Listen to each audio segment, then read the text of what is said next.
33절 말씀으로 내가 세상을 이겼다라는 말씀으로 복음 말씀을 선포할 때 주의 은혜가 저와 여러분에게 임하기를 예수님의 이름으로 축원드립니다. 잠깐 기도하겠습니다. 하나님 아버지 감사합니다. 주님께서 오늘 이 말씀을 통해 저희들이 세상 가운데서 환난과 고통을 당하는 주님께서 이기심으로 저희도 또한 주님 안에서 평안과 기쁨으로 승리케 하심을 감사드립니다. 오늘 이 말씀을 통해 더욱더 용기를 가지고 믿음을 가지고 담대함으로 세상을 이기게 하여 주옵소서. 제가 모든 영광을 주님 앞에 돌려오며 예수님의 이름으로 기도합니다. 아멘.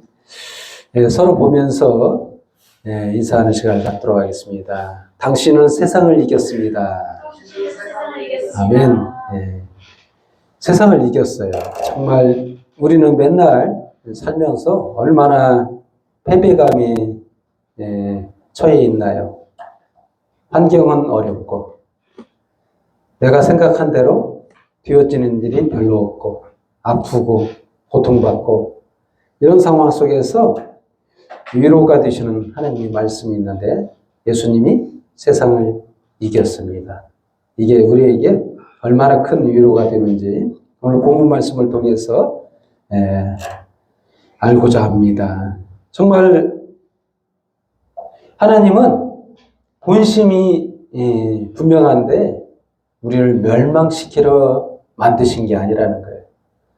우리를 창조한 이유는 평안케 하려고. 평안과 복음이라는 거죠. 우리 기뻐하면서 즐거워하는 것을 하나님은 꿈꾸고 계십니다. 왜? 자녀를 생산하는 이유는 딱 그거예요. 정말 세상 가운데 기쁘게 즐겁게 행복하게 살기를 원하시는 하나님의 마음이 똑같습니다. 우리들 자녀를 두고 살 때 그런 느낌과 별반 다르지 않다는 거예요. 그래서 오늘 그 본문에서 말씀하시는 것은 많은 지식이 필요하죠. 하나님에 대해서 우리는 알지 못합니다. 깨닫지 못합니다. 그랬을 때 예수님이 가르쳐 주시면 좋겠는데 예수님이 항상 우리와 함께 하지를 못하잖아요. 육체로 계시기 때문에 같이 눈으로 보고 만지고 할 수 없는 이게 같이 있으면 얼마나 좋을까요? 근데도 예수님은 떠나셨어요. 그러면서 하신 말씀이 또 다른 보혜사를 너에게 보내겠다. 또 다른 보혜사를 보내겠다. 이게 도대체 무슨 말인가 할 겁니다. 7절 말씀에 이렇게 말씀하시는데요. 그러나 내가 너에게 실상을 말하노니 내가 떠나는 것이 너에게 유익이라. 내가 떠나가지 아니하면 보혜사가 너에게로 오시지 아니할 것이요. 가면 내가 그를 너에게로 보내리니. 이게 도대체 무슨 말일까요? 이게 글자로 써 있기 때문에 이해가 좀 잘 안 될 수 있는 부분이 있어요. 문자적인 그 이해도가 좀 떨어질 수 있어요. 이게 뭔 말이냐면 성령님을 보내신다는 뜻인데 이 성령님을 왜 보혜사라고 하는가? 사실 보혜사라는 뜻이요. 우리를 보호하고 지켜주시고 함께 하시는 의미로 보혜사예요. 그런 뜻을 가지고 있는데 예수님은 함께 하시지 않는가? 함께 하셔요. 예수님도 보혜사입니다. 아버지도 보혜사예요. 성령님도 보혜사예요. 근데 하나님은 존재 방식이 달라요. 존재 방식이 좀 다른데 이 성령에 대해서 좀 알아야 돼요. 성령은 하나님의 존재 방식 중 하나인데 어디나 다 계실 수 있는 편재된 하나님. 기름 부었다라는 뜻, 성령을 기름 부었다는 의미로 또 말하기도 하고 어떤 성경에서는 또 생수로 표현하기도 하고 이게 편재되어 있다는 뜻이에요. 어디든 계실 수 있는 존재 방식이라는 거예요. 근데 예수님은 어디든 계실 수 없도록 자기를 제한하셨어. 이게 몸으로 계시잖아요, 육체로. 그러면 어디든 계실 수 없을 정도로 이게 존재가 제한되어 있다는 거예요. 스스로 제한하셨다는 거예요. 그래서 같은 보혜사인데 유익이 되기에는 제약을 받을 수 있다라는 거예요. 그래서 그 성령은 그렇지 않아요. 우리 안에 거하실 수가 있어요. 그래서 성령을 보내시는 게 유익이다. 이런 뜻입니다. 성령이 거하면 성삼위 하나님이 같이 거하는 거와 똑같은, 왜? 동일하신 하나님이니까. 단지 존재 방식에서 구분하고 있을 뿐이에요. 하나님이 한 분이시기 때문에 같은 하나님인 거예요. 그래서 그 세 분처럼 느껴지는 그 하나님의 존재 방식을 세 명이다라고 말할 수도 없는 거예요. 왜? 하나님의 존재 방식이 독특해요. 나눠지기도 하는 것 같은데 하나이기도 해요. 그래서 설명할 수 없는, 이 사람의 말로 이게 딱 규정할 수 없는 게 하나님이에요. 이게 삼위일체라는 말도 사람이 만들어 놓은 용어지 이걸 하나님을 표현할 때 부족합니다. 그걸로는 부족해요. 완벽하지 못합니다. 그래서 그렇게 이해를 더 이상 설명할 수가 없는 게 하나님이에요. 그래서 성령님께서 우리에게 거하신다라는 말은 우리를 지켜주시고 보호하고 이끄시고 천국까지 안전케 데리고 가시겠다는 뜻이에요. 또 다른 형태로요, 우리 안에서 성령님이 거하시면 우리는 이미 죽은 자가 아니고 산 자가 되는 거예요. 왜? 하나님이 함께 하시니까. 하나님은 영원하신 분입니다. 하나님은 죽어도 사는 거예요. 왜? 하나님의 존재 방식이요, 죽을 수가 없는 존재이기 때문에. 그래서 떠나는 게 유익이다라는 표현을 한 거예요. 그래서 성령님께서 오셔서 뭘 하겠느냐, 뭘 하시느냐. 주로 일하시는 방식이 세 가지라고 오늘 본문 말씀에서 설명하고 있죠. 뭐라고 말하고 있냐면 세 가지인데, 그가 와서 8절, 9절, 10절 말씀, 12절, 11절까지 세 가지에 대해서 일하시는 방향성을 정해주고 있는데, 그가 와서 죄에 대하여, 의에 대하여, 심판에 대하여 세상을 책망하시리라. 세상을 책망한다. 세상이 예수님을 받아들이지 않았어요. 아버지의 사랑을 거부했다는 뜻이에요. 그래서 그것에 대해서 이제 일하는 방식이 뭐냐면 세 가지 형태로 일하시겠다. 죄에 대해서 일하시겠다는 거예요. 죄에 대해서 무엇인지, 죄가 무엇이고 죄는 어떻게 해결해야 될 것인가에 대한 지식과 해결 방법을 알게 하시겠다는 거예요. 그런데 그것이 그들이 믿지 않았다는 거예요. 이 지식이 없기 때문에. 죄가 어떻게 해결된다는 것 자체도 몰라요. 그거에 대해서 예수님이 통해서 십자가의 죽으심을 통해서 모든 죄를 제거하시겠다는, 죄에 대한 문제를 해결하시겠다. 9절 말씀.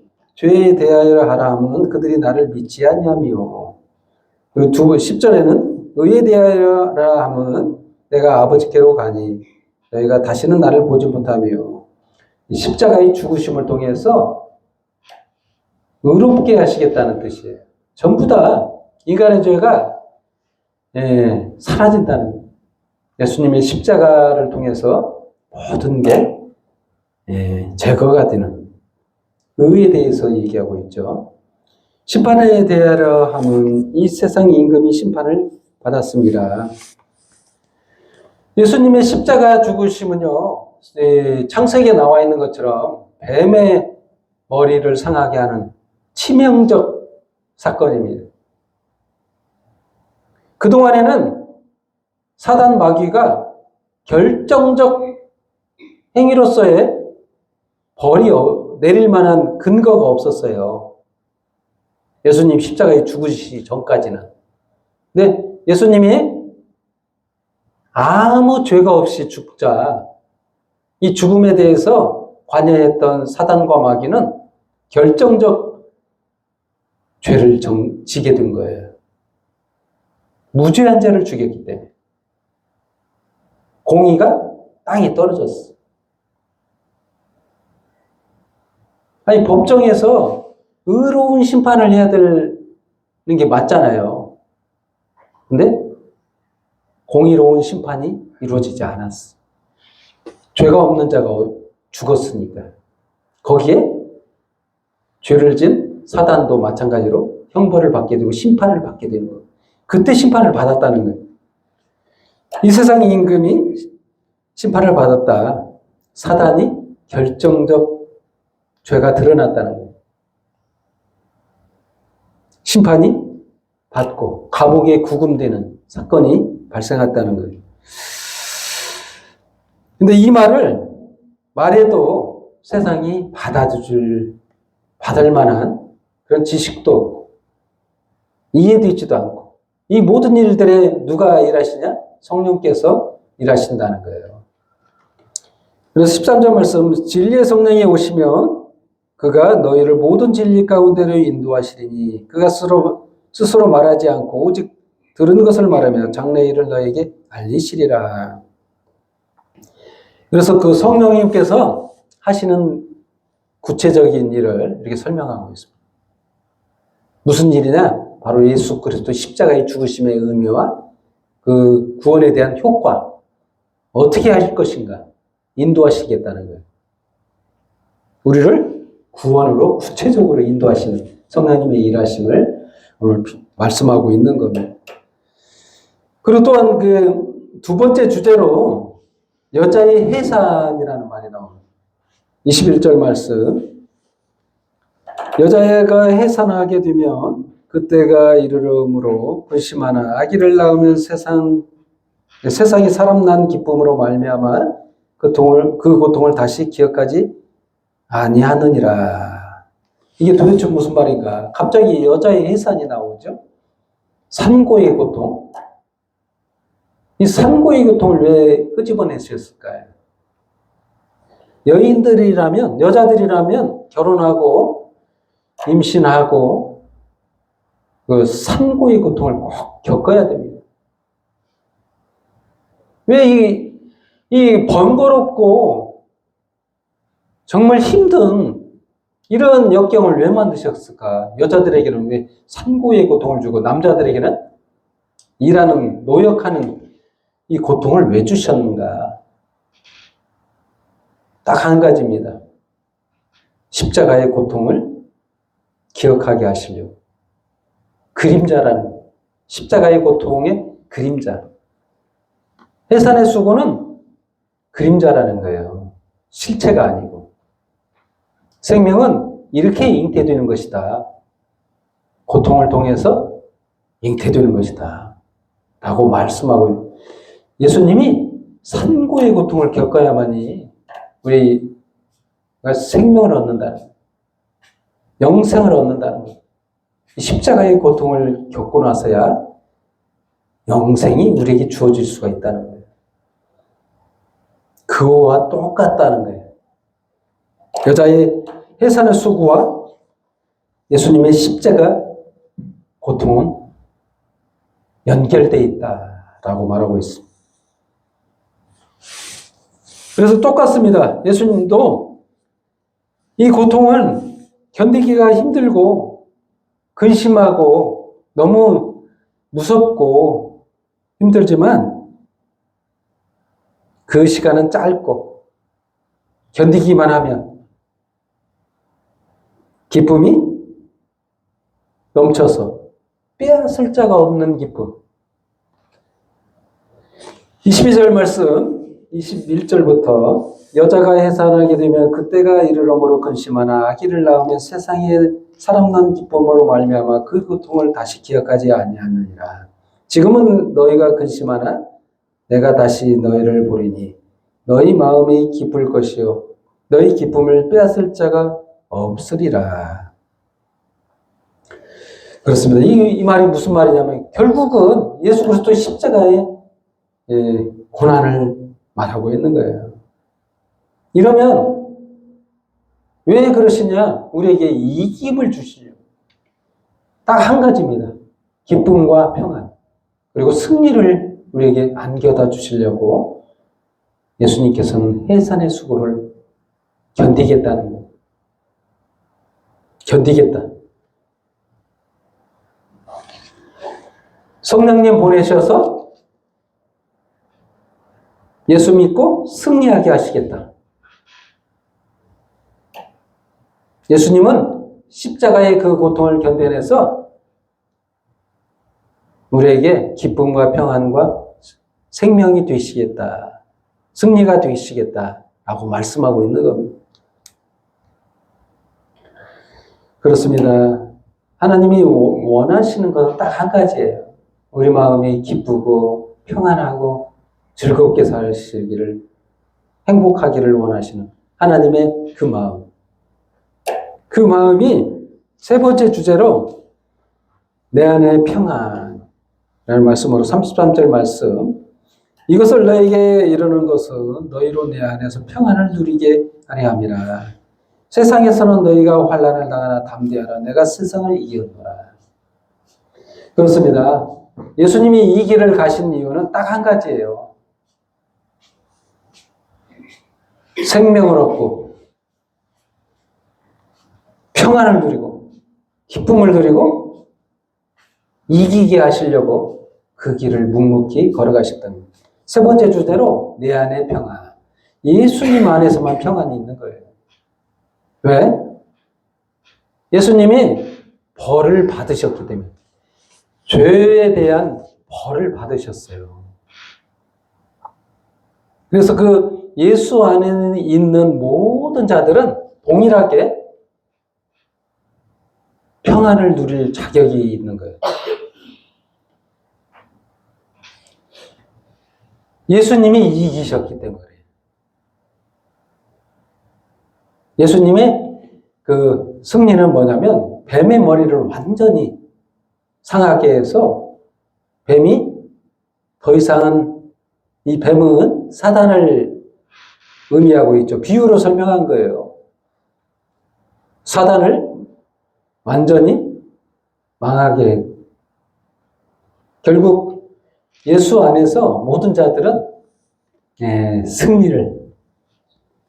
근데 뱀은 여자의 후순을 발꿈치를 묻는다고. 이게 십자가의 고통, 해산의 수고, 그랑 연결되어 있는데 바로 그 고통을 견디면 이게 치명적 상처가 아니라고 했죠. 결국에는 다시 치유가 되고 일어나서 뱀의 머리를 상하게 한다는 그런 말씀인 겁니다.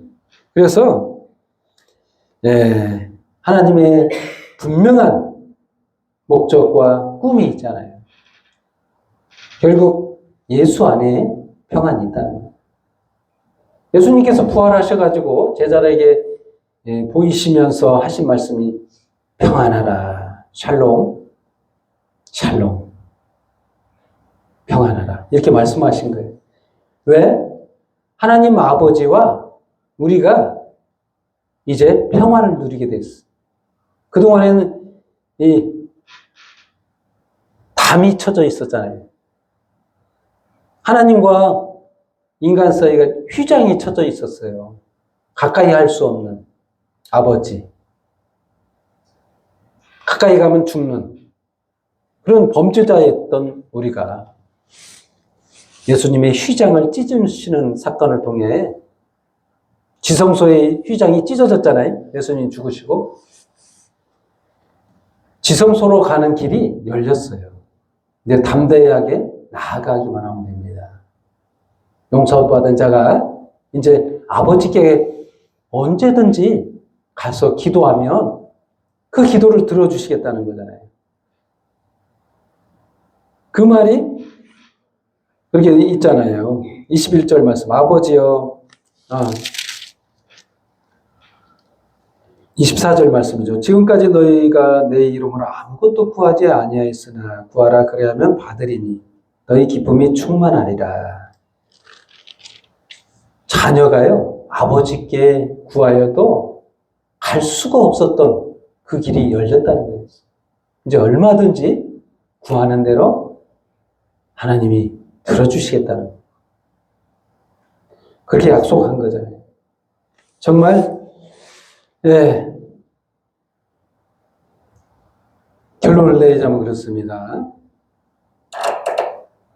예수님의 승리는 나의 승리가 됩니다. 저와 여러분의 승리가 되었어요. 그래서 이제 담대하게 마음을 평안을 가지시고 기쁜 마음으로 주님 앞에 요구하세요. 하나님 이걸 들어주세요. 기도하는 대로 들어주시겠다는 거죠. 그게 하나님의 마음이고 하나님의 생각이고 하나님의 사랑이라는 것을 알고 그 안에서 평안을 누리는 저와 여러분이 되기를 예수님의 이름으로 축원드립니다. 기도하겠습니다. 하나님 아버지 감사합니다. 저희를 사랑하시고 본 뜻과 본 마음이 구원이요 생명이요 화평임을 오늘 말씀을 통해서 깨달았습니다. 참으로 주님의 그 사랑 기억하고 주님 오실 그날까지 주님 전하고 주님 만날 수 있도록 주의 은혜 주시고 성령님 안에서 기쁨 가운데 살아가게 하여 주옵소서. 시간 모든 영광을 주님 앞에 돌려면 예수님의 이름으로 기도합니다. 아멘.